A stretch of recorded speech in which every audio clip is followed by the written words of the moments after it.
सरबराह अवामी मुस्लिम league और साबिक वफाकी वजीर शेख रशीद अहमद ने कहा कि जेल में रहकर भी इलेक्शन लड़ूंगा।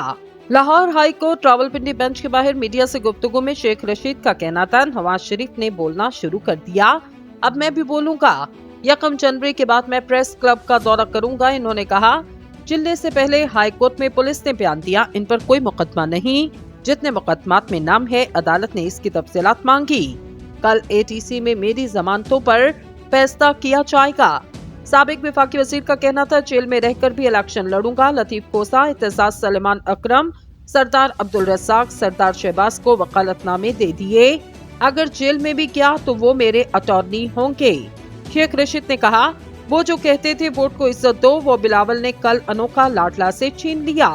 कबल असी Lahore high court Rawalpindi bench ने शेख रशीद की पंजाब में दर्ज मुकदमात की तफसीलात फरहमी से मुतल्लिक दायर दरख्वास्त पर समाअत की।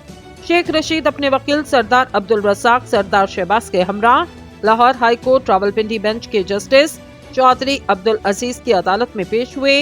अदालत ने फ्री कैन को नोटिस जारी करते हुए 1 हफ्ते में जवाब तलब किया और केस की समाअत आइंदा हफ्ते तक मुलतवी कर दी गई।